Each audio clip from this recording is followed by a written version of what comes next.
The rain hammered against the garage windows like bullets as David Sullivan wiped grease from his hands, glancing at the digital clock that read 11:47 p.m.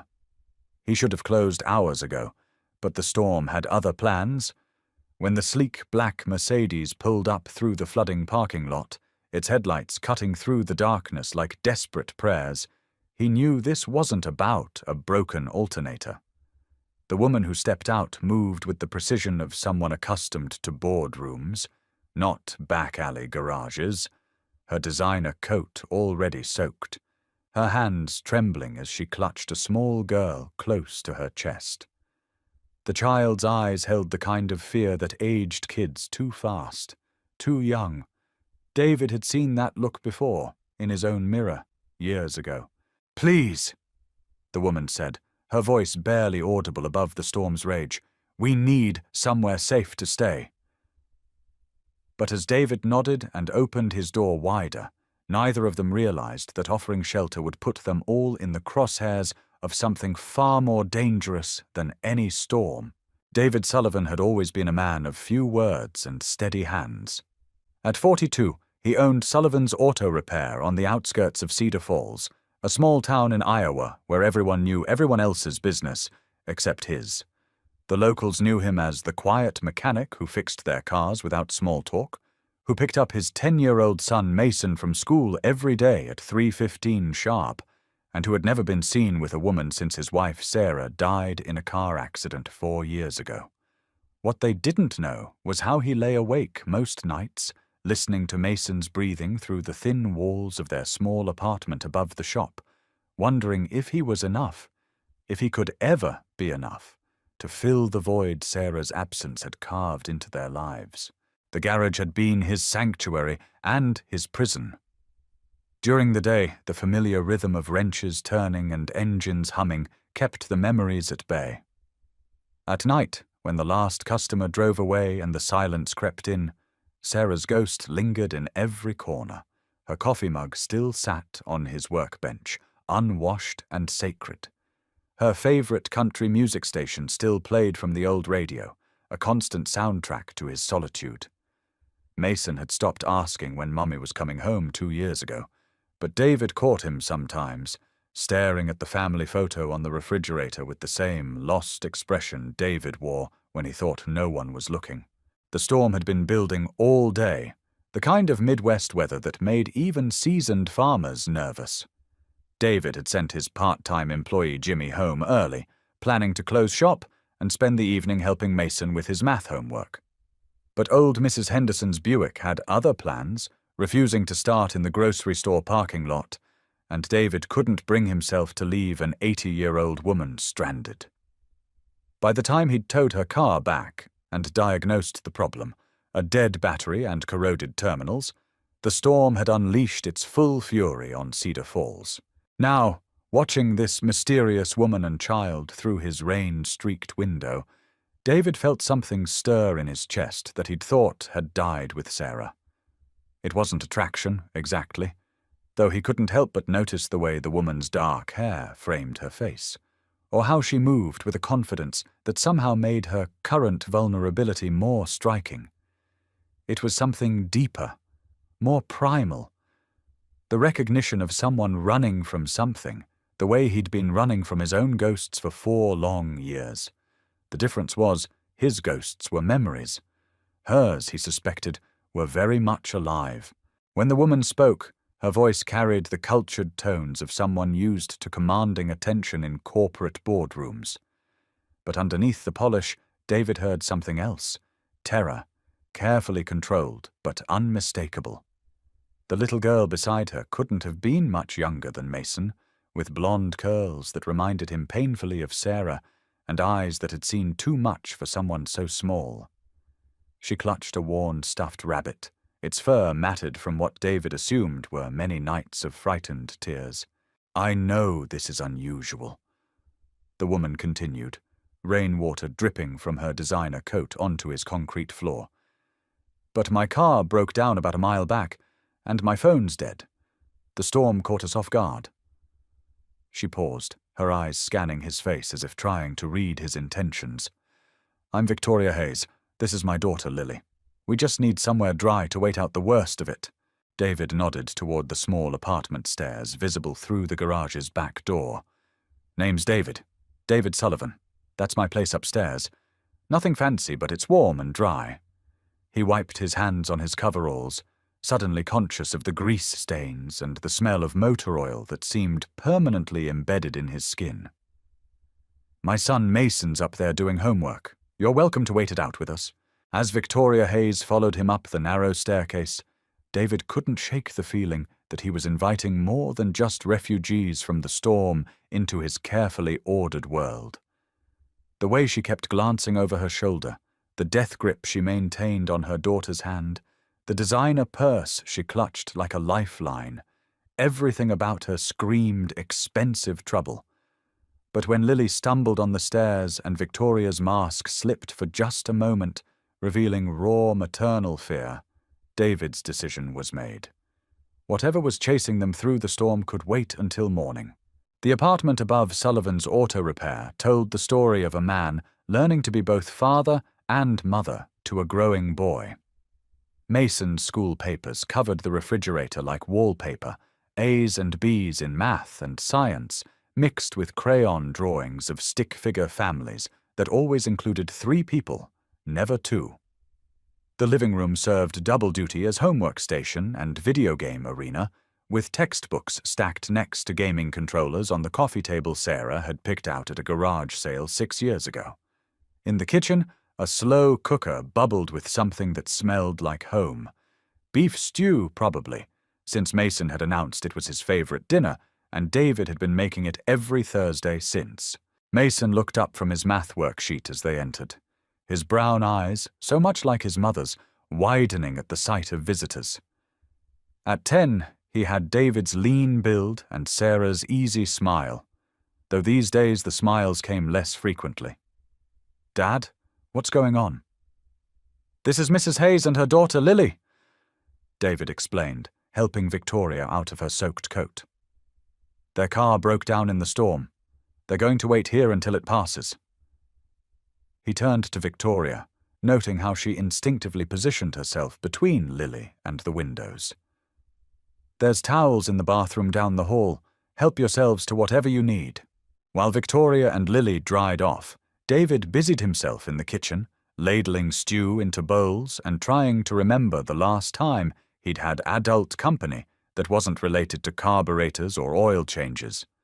Mason, with the natural curiosity of childhood, had already struck up a conversation with Lily about her stuffed rabbit, whose name, apparently, was Mr. Hopscotch. The sound of children's laughter mixing with the storm outside created an unexpectedly warm atmosphere in the small apartment. But David wasn't blind to the tension radiating from Victoria Hayes.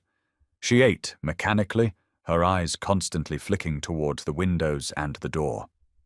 When her phone, which she'd claimed was dead, buzzed with an incoming call, she nearly jumped out of her skin before quickly silencing it. The name on the screen, David noticed, was simply R. She declined the call without answering, but her hands shook as she set the device face down on the table. "Mummy, you're not eating," Lily observed with the brutal honesty of childhood. Victoria forced a smile that didn't reach her eyes. "Just tired, sweetheart. It's been a long day." But it was more than tired, David realized as he watched her scan the room like a trapped animal looking for escape routes. This was a woman who had been hunted, who had learned to sleep with one eye open and trust no one completely. He recognized the signs because he'd seen them in his own mirror during the dark months after Sarah's death, when grief had made him paranoid, and every unexpected knock at the door had sent his heart racing. The storm showed no signs of letting up. If anything, it seemed to be intensifying, with winds that rattled the windows and rain that came down in sheets so thick the streetlights outside looked like distant stars. Victoria's phone continued to buzz periodically, each notification making her flinch. Finally, David couldn't ignore the obvious any longer. "Mrs. Hayes," he said quietly, while the children were occupied with Mason's collection of baseball cards in the living room. "I don't mean to pry, but are you in some kind of trouble?" Victoria's composure cracked for just a moment, and David saw the exhaustion and fear she'd been hiding behind her professional mask. "It's complicated," she said, her voice barely above a whisper. "My ex-husband, he's not a man who accepts no for an answer." The pieces began falling into place for David. The expensive car, the designer clothes, the practiced way Victoria controlled every expression. This was a woman who had learned to navigate dangerous waters with a smile. Her ex-husband was likely someone with power, someone who could afford to hunt down a woman who dared to leave him. "He doesn't know where you are?" David asked. Victoria's laugh was bitter. "Richard knows everything. He has people who specialize in finding things he's lost, and he considers Lily and me his property." Before David could respond, headlights swept across the apartment windows, 2 sets, moving slowly through the storm-lashed streets like predators stalking prey. Victoria went rigid, her face draining of color as she watched the vehicles circle the block once, twice, then park at the end of the street. "He found us," she whispered, and David heard 4 years of running collapse into those 3 words. But what happened next would test everything David thought he knew about courage, justice, and what a man would do to protect the innocent. The black SUVs sat at the end of Oak Street like patient vultures, their engines idling and headlights cutting through the storm. David counted at least 4 figures moving between the vehicles, their silhouettes sharp and purposeful even through the sheets of rain. These weren't lost travelers seeking shelter. They were hunters who had found their prey. Victoria had gone completely still, her breathing shallow and controlled in a way that spoke of practiced panic management. Lily, sensing the shift in the room's atmosphere, moved closer to her mother. Mr. Hopscotch clutched tightly to her chest. Mason looked between the adults, his 10-year-old mind trying to process the sudden tension that had transformed his safe haven into something that felt distinctly unsafe. "Mom?" Lily's voice was small and frightened. "Is Daddy here?" The word Daddy fell into the room like a stone into still water, and David understood immediately that this wasn't a term of endearment. The way Lily shrank into herself, the way Victoria's jaw tightened. Richard Hayes wasn't a father in any sense that mattered. He was something else entirely. "Stay away from the windows," Victoria whispered, pulling Lily towards the interior hallway. "Both of you." Her executive composure had evaporated, replaced by the survival instincts of a mother protecting her young.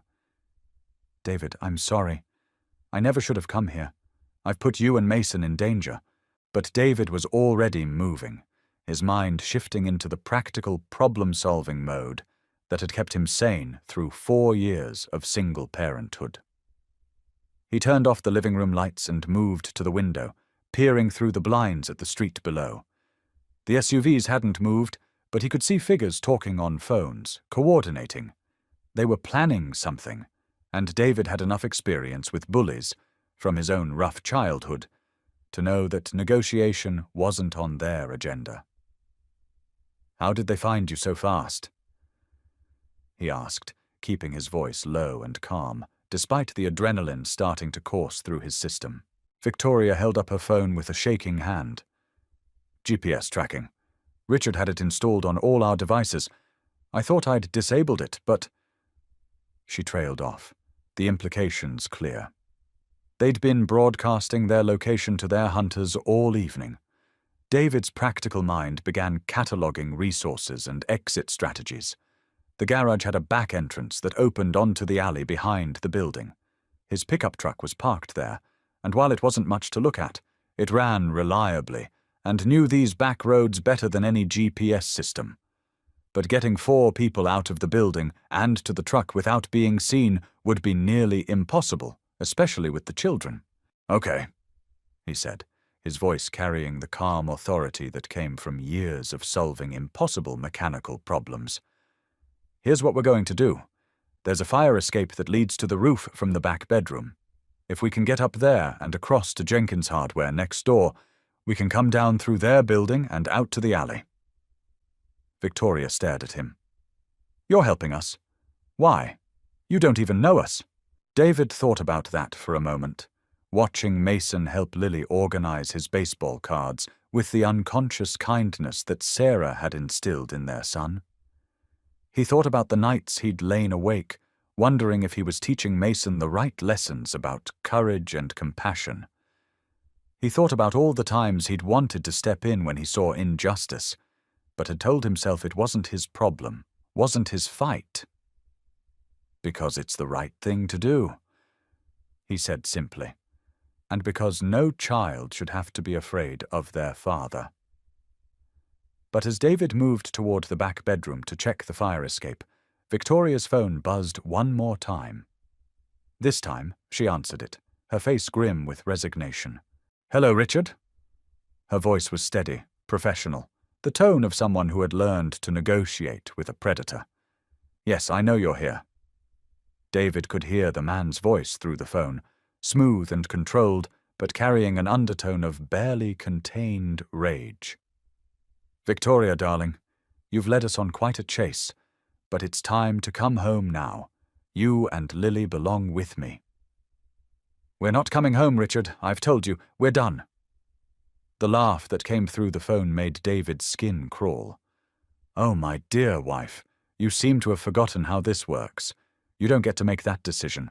You signed a contract when you married me, and that contract doesn't have an expiration date." David had heard enough. He moved closer to Victoria, close enough that Richard's voice came through clearly. "And just so we understand each other," Richard was saying, "I have 4 very professional gentlemen with me who specialize in retrieving lost property. They've assured me that they can have you and Lily in the car within 5 minutes, with or without the cooperation of whoever's been foolish enough to harbor you." Victoria's eyes met David's, and he saw in them the terrible weight of a decision no mother should have to make: surrender to save others, or fight and risk everything. "You have 60 seconds to come outside, Victoria." Richard's voice continued. "After that, I can't guarantee the safety of your new friends." The line went dead, and Victoria stared at the phone in her hands like it was a venomous snake. Outside, the storm continued to rage, but inside the small apartment above Sullivan's auto repair, a different kind of tempest was brewing. David looked at Mason, at Lily clutching her stuffed rabbit, at Victoria trembling with exhaustion and terror, and felt something crystallize in his chest that he hadn't felt since Sarah's death. The absolute certainty that some fights were worth having, regardless of the odds. "We're not giving up," he said quietly, his voice carrying a conviction that surprised even him. "There's another way." But as the 60-second ultimatum ticked down and the sound of car doors slamming echoed from the street below, David realized that sometimes doing the right thing meant accepting that you might not survive to see the consequences. And what happened next would determine whether the quiet mechanic from Cedar Falls had what it took to stand between innocent lives and the kind of evil that wore expensive suits and called itself civilization. The children were the key to everything. David understood that as he watched Mason instinctively move closer to Lily, his young face set with determination that reminded David painfully of Sarah. At 10 years old, Mason had already learned to be protective, to stand between danger and those who couldn't protect themselves. It was a lesson that life had taught him early, through the loss of his mother and the quiet strength his father had tried to model every day since. "Mason," David said, kneeling to meet his son's eyes. "Remember the drill we practiced for tornadoes?" Mason nodded solemnly. They'd practiced emergency procedures ever since Sarah's death, not out of paranoia, but because David had learned the hard way that disaster could strike without warning, and being prepared was the difference between survival and tragedy. I need you to take Lily to the back bedroom closet. There's a flashlight on the shelf and some water bottles. You stay there until I come get you, understand?" David's hands were steady on his son's shoulders, but his heart was racing with a father's worst fear, that he might not be able to protect the child who meant everything to him. But Mason surprised him. "Dad, what about the fire escape plan? We could all go together." David glanced toward the window, where shadows were moving closer to the building. "Change of plans, buddy. Sometimes the best way to keep everyone safe is to split up, just for a little while." Victoria was watching this exchange with something approaching wonder. "You don't understand," she said urgently. "Richard isn't just some angry ex-husband. He's the chairman of Hayes Industries, worth hundreds of millions. He has connections in law enforcement, in government.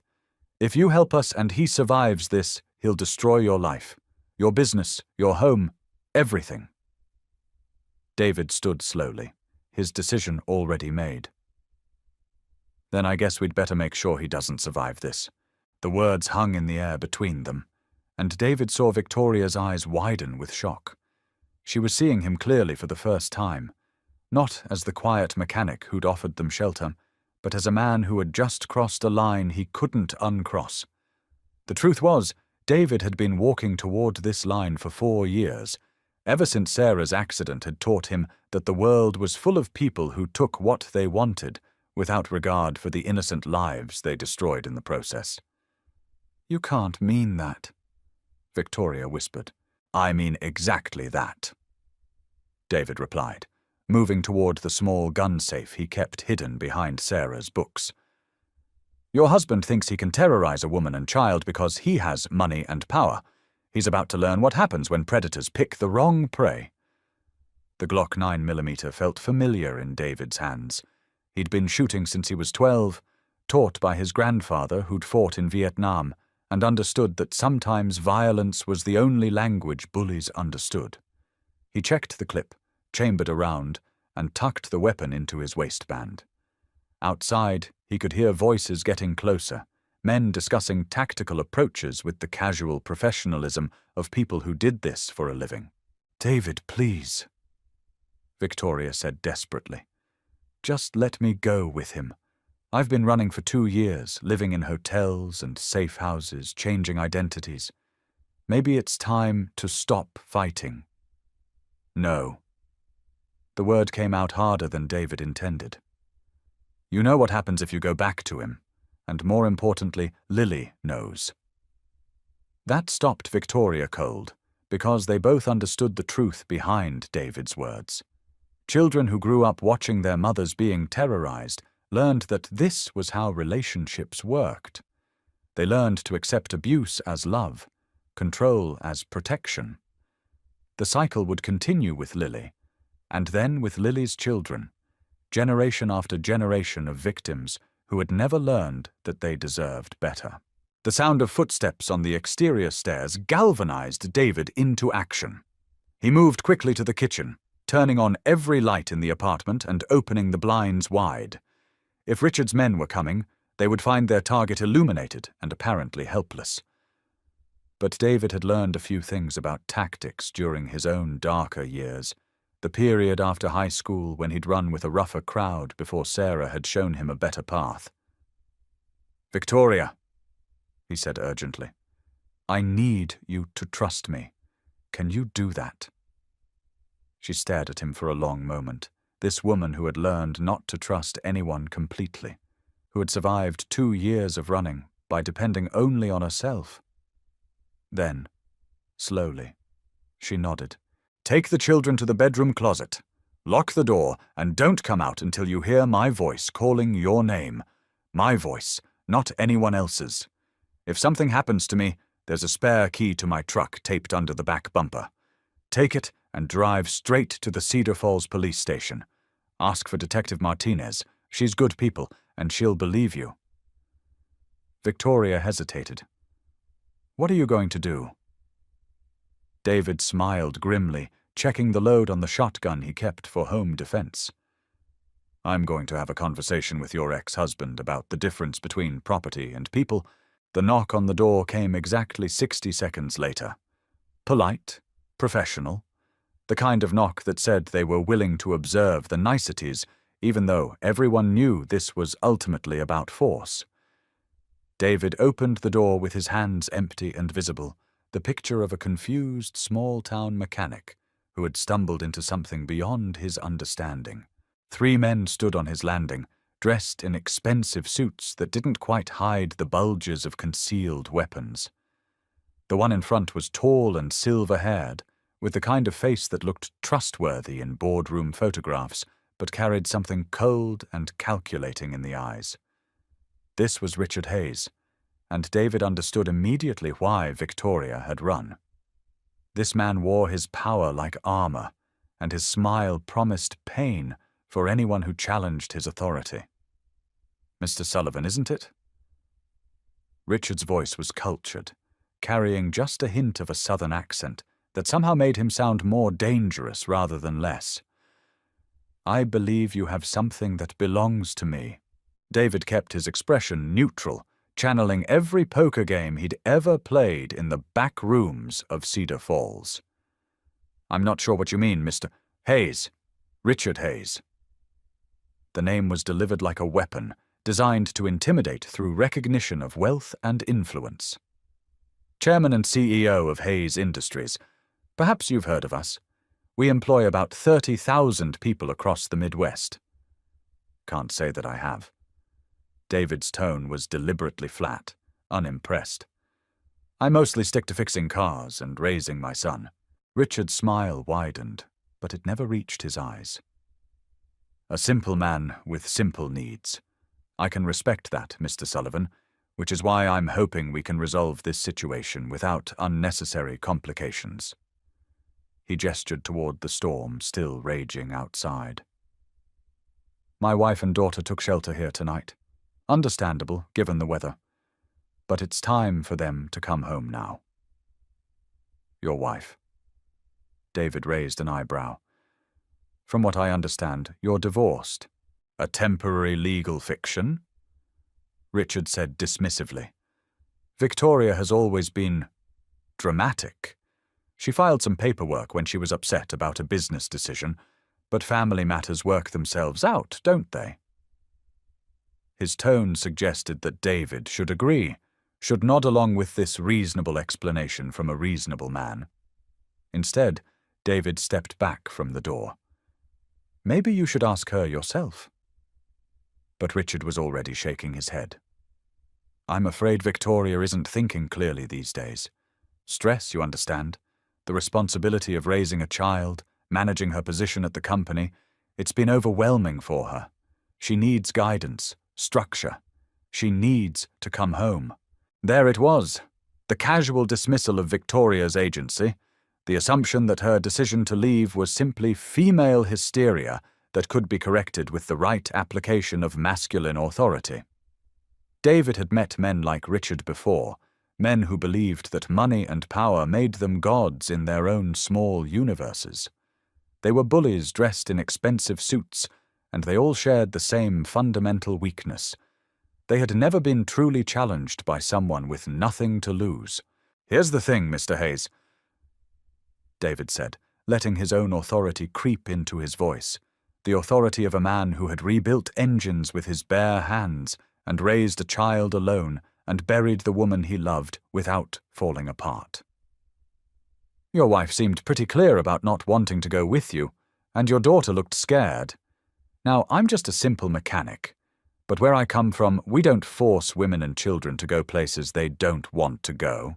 Richard's mask slipped for just a moment, revealing something ugly and predatory underneath. "Mr. Sullivan, I think you're misunderstanding the situation here. This isn't a negotiation. This isn't a democratic process where everyone gets a vote.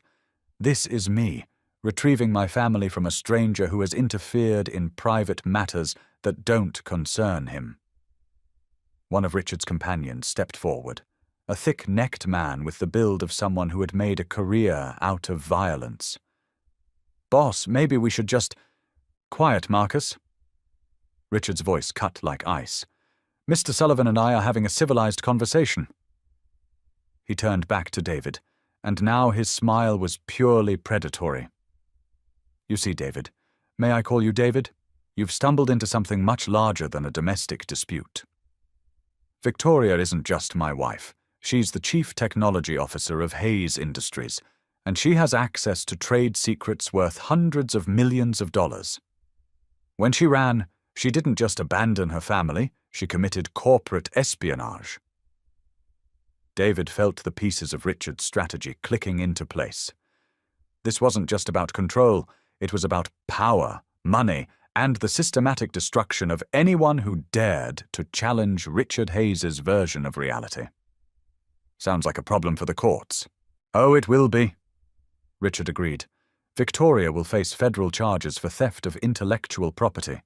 Corporate espionage carries a sentence of up to 15 years. And Lily, well, Lily will need a stable home while her mother is in prison. I'm sure you can understand why that home should be with her father. The threat was clear and sophisticated. Richard had constructed a legal trap that would destroy Victoria and deliver Lily directly into his hands, all while maintaining the appearance of being the wronged party. It was the kind of systematic abuse that wealthy men had perfected over generations, using the law itself as a weapon against their victims. But David had one advantage that Richard hadn't counted on. He had absolutely nothing to lose. His business was small, his savings modest, his reputation confined to a single small town. Richard could destroy David's life, but David's life had already been destroyed once when Sarah died, and he had learned to rebuild it from nothing. That knowledge was liberating in a way that men like Richard could never understand. Well then, David said calmly, I guess we have a problem. What happened next unfolded with the terrible inevitability of a mechanical failure. All the warning signs had been there, all the stress points identified, but the final catastrophic breakdown still came as a shock to everyone except the man who understood how these systems worked. David's hand moved to the small of his back where his Glock waited, but he didn't draw it. Not yet. Instead, he did something that Richard Hayes had probably never encountered in his 53 years of life. He was dismissed. This conversation is over, David said, starting to close the door. You can leave now, or I can call the police and let them sort it out. I don't think you understand, Richard said, his voice rising slightly as his carefully constructed authority was challenged. I'm not leaving without my family. Then you're not leaving, David replied, and slammed the door. The silence that followed lasted exactly 3 seconds, long enough for Richard to process that someone had just refused his direct order, long enough for David to flip the deadbolt and step away from the door, long enough for both men to realize that negotiation was over and violence was about to begin. The door exploded inward as Marcus put his shoulder behind a kick that splintered the frame and sent the door crashing against the wall. David was already moving, diving behind the kitchen counter as gunfire erupted in the small apartment. The professional silence of suppressed weapons filled the air, and David understood that Richard had come prepared for exactly this scenario. But David had advantages that Richard's money couldn't buy. He knew every inch of this apartment, every creaking board and hidden corner. He knew that the kitchen counter was solid oak and would stop small-caliber rounds. He knew that the back hallway led to the bedroom where Victoria and the children were hidden, and he knew that he would die before he let Richard Hayes reach that door. The Glock felt like an extension of his hand as David rolled out from behind the counter, acquiring targets with the muscle memory of years of practice at the gun range. Marcus was the immediate threat, bigger, stronger, and moving with military precision toward the hallway. David's first shot took him center mass, the 9mm round stopping the big man in his tracks. The second shot was unnecessary, but David was taking no chances. Richard's other companion, a lean, professional-looking man who had probably killed more people than David had fixed cars, was already moving to flank around the living room. But he made the mistake of stepping on Mason's scattered baseball cards, and the momentary slip gave David the opening he needed. The shotgun blast at close range ended the threat immediately and permanently. Richard Hayes stood in the doorway, his expensive suit spattered with rain and his companion's blood, staring at David with something approaching disbelief. In his world, violence was something that happened to other people, something that was outsourced to professionals who handled unpleasant necessities, while men like Richard maintained plausible deniability. He had probably never seen a man die, had certainly never killed anyone with his own hands. "You have no idea what you've done," Richard said, his cultured voice cracking slightly. "Do you understand who I am? What I can do to you?" David ejected the spent shell from the shotgun and chambered a fresh round, the mechanical sound echoing in the sudden silence. "I know exactly who you are," he said quietly. "You're a man who terrorizes women and children because you think money makes you untouchable, and you're about to find out what happens when predators meet something that fights back." But even as David spoke, he knew that killing Richard would only solve half the problem. The real crisis was just beginning, because somewhere in Cedar Falls, Lily was still at risk. Richard had mentioned that Victoria had taken something when she left. Corporate secrets, intellectual property, the kind of information that was worth more than human lives to men like Richard. Even with Richard dead, there would be others coming. Other men in expensive suits with guns and badges and court orders. The real question was whether David could get Victoria and Lily somewhere safe before Richard's death brought down a storm of consequences that would destroy everyone he cared about. "David!" Victoria's voice came from the back bedroom, terrified and urgent. "There are more cars outside, at least 6 of them." David moved to the window, keeping the shotgun trained on Richard while he peered through the blinds. Victoria was right. The street was filling with black SUVs, and men were emerging from them with the coordinated precision of a military operation. Richard hadn't just brought 3 men to collect his family, he had brought an army. "You're surrounded," Richard said, his confidence returning as he realized the situation. 30 of my best people, all of them professionals. You killed Marcus and James, but they were just the opening act. The men outside have worked in Iraq, Afghanistan, Syria. They've killed more people than you can imagine, and they're very good at what they do. David's mind raced through the tactical situation. 30 armed professionals against 1 small-town mechanic with a shotgun and a pistol. The apartment had no back exit except for the fire escape, which would leave them exposed and vulnerable. The children were trapped in the back bedroom, and Victoria was probably wondering whether David was still alive or if she should start running. But David had one thing that Richard's professionals didn't have. He was fighting for something more important than money. He was fighting for the right of a woman to leave an abusive marriage, for a child's right to grow up without fear, for the principle that money and power didn't grant unlimited license to destroy innocent lives. It was the kind of motivation that had driven men to do impossible things throughout history. "Here's what's going to happen," David said, his voice carrying a calm certainty that surprised even him. "You're going to call off your men, all of them. And then you're going to leave Cedar Falls and never come back." Richard laughed, a sound like breaking glass. "Or what? You'll shoot me. My men will storm this building and kill everyone inside, including your son. Is that what you want, David? Is proving a point worth Mason's life?" The mention of Mason's name hit David like a physical blow. In all his calculations, all his tactical planning, he had somehow convinced himself that he could keep the children safe while fighting Richard's war. But Richard was right. This wasn't a movie where the hero could take on an army and win through righteous determination. This was reality, and reality had rules that didn't care about justice or courage or doing the right thing. But sometimes reality could be changed by people who refused to accept its limitations. "Victoria!" David called toward the back bedroom. "I need you to listen very carefully. In about 30 seconds, I'm going to create a distraction. When you hear it, take the children down the fire escape and across the roof to Jenkins' Hardware. There's a key hidden in the 3rd loose brick from the corner. Get inside, lock the doors, and call Detective Martinez. Tell her David Sullivan sent you and that you need immediate protective custody." "David, what are you planning?" Victoria's voice was thick with tears. "Don't do something stupid, please!" But David was already moving, his mind shifting into the same focused state that had gotten him through Sarah's funeral, through the dark months that followed, through every impossible challenge that single parenthood had thrown at him.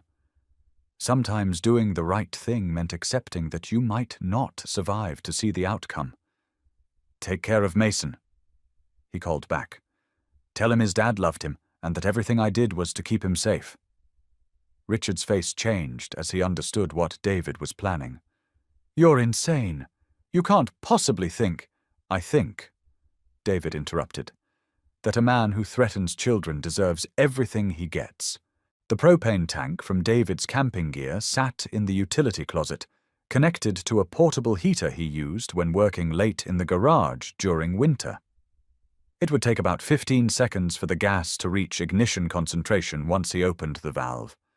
The electrical panel was right next to it, and all it would take was one shotgun blast to create enough sparks to turn the small apartment into a fireball that would be visible for miles. Richard's eyes widened as he realized what David intended. "You'll kill us all." "That's the plan," David said calmly. "The difference is I'm okay with that." "Are you?" For the first time since he'd walked through David's door, Richard Hayes looked genuinely afraid. This wasn't part of his script, wasn't covered in his operational manual. He had expected resistance, maybe even violence, but he hadn't expected someone willing to die to stop him. Men like Richard understood greed, ambition, fear, all the motivations that could be leveraged or bought or threatened away. They didn't understand the kind of love that would burn the world down to keep it safe. "Wait," Richard said urgently. "We can work something out. I have money, resources. What do you want? $1 million? 10 million? I can have it transferred to your account before sunrise." David almost smiled. Even now, facing imminent death, Richard couldn't conceive of a world where money wasn't the answer to every problem.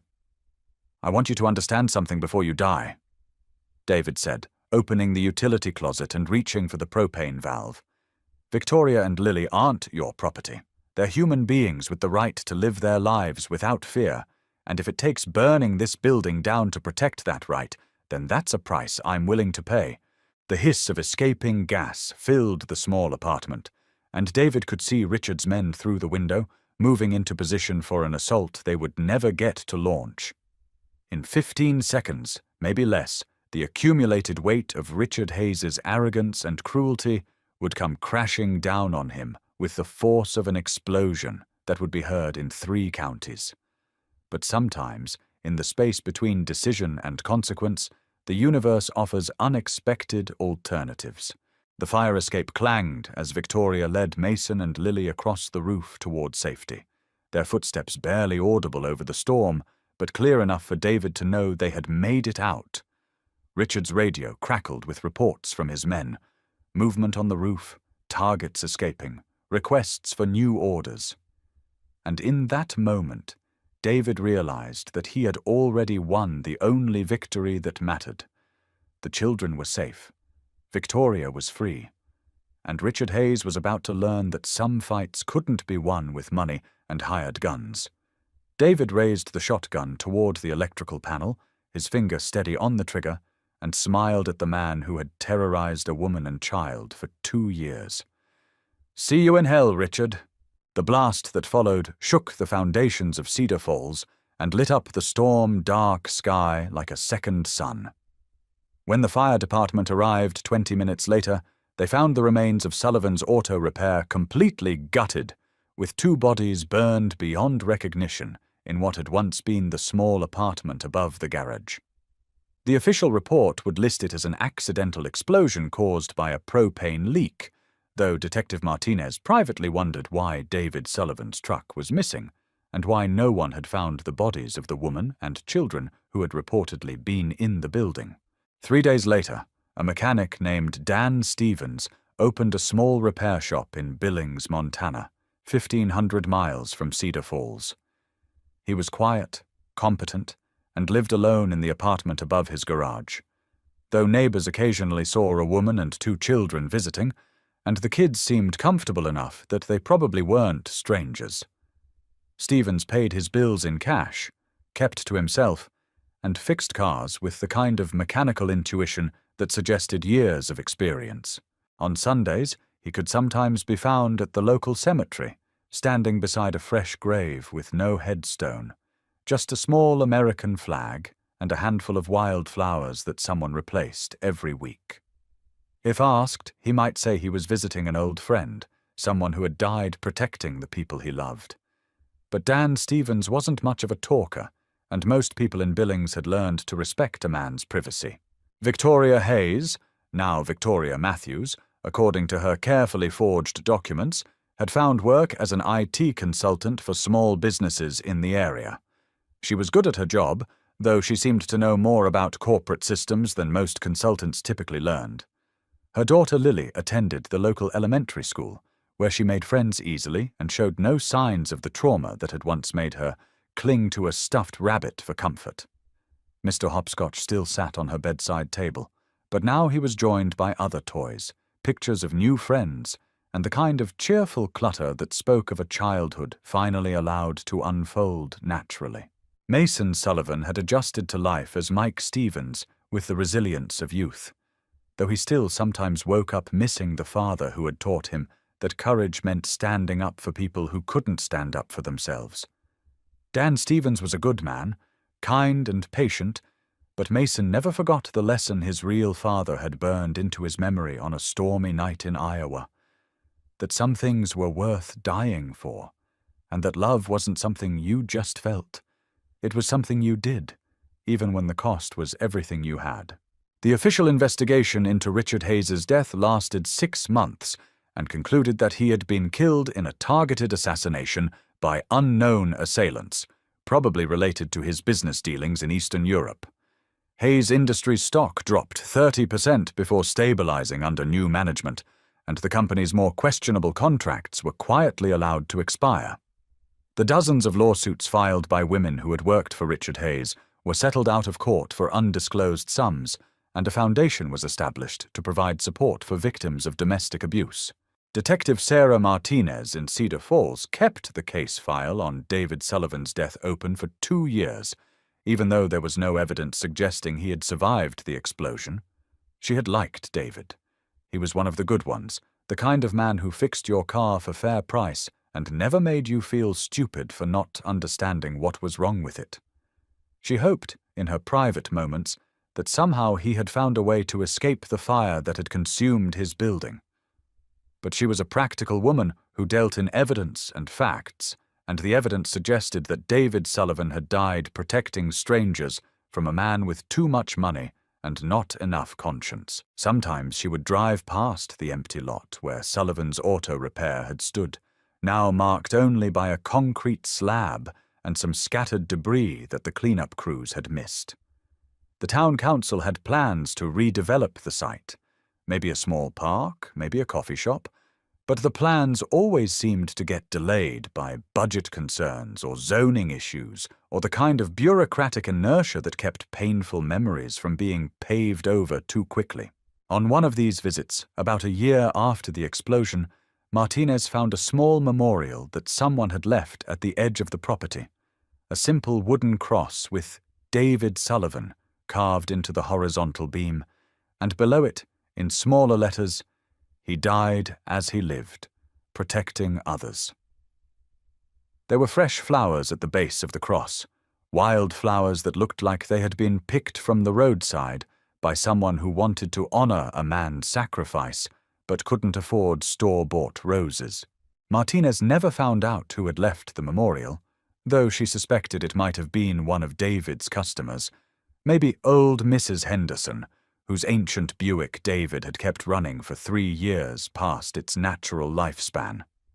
The memorial stayed there through changing seasons, through winter snows and spring floods, tended by anonymous hands that replaced the flowers when they wilted and kept the carved letters clear of moss and dirt. And if sometimes, on clear nights when the wind was right, Drivers passing the empty lot claimed to hear the sound of tools working in a phantom garage, the methodical rhythm of a man fixing something that was broken. Well, that was just the kind of story that small towns told themselves to make sense of tragedies that were too large for ordinary understanding. The truth was simpler and more complex than any ghost story. David Sullivan had lived and died and lived again in the choices made by people who had learned from his example. Mason Stevens would grow up to become a teacher, specializing in helping at-risk children navigate difficult home situations. Victoria Matthews would eventually start a non-profit organization that provided technical training and job placement for women leaving abusive relationships. Lily Matthews would become a pediatric nurse, drawn to a profession that let her help children heal from traumas she understood better than most. And in a small repair shop in Montana, a quiet man named Dan Stevens would continue the work that David Sullivan had started. Not just fixing cars, but fixing the small corner of the world that he could reach with his two hands, and his unwavering belief that everyone deserved to be safe, to be loved, and to have someone willing to stand between them and the darkness. The storm that had brought them all together had passed, but the shelter David had provided would last for generations. That was his true legacy, not the explosion that had ended Richard Hayes's reign of terror, but the quiet example he had set of what it meant to offer sanctuary to those who needed it most. In the end, that was the only kind of immortality that mattered, living on in the courage of others, in the children who grew up safe because someone had been willing to fight for their safety, in the endless human capacity to choose love over fear, protection over profit, doing what was right over doing what was easy. The mechanic's tools were silent now, but his work continued,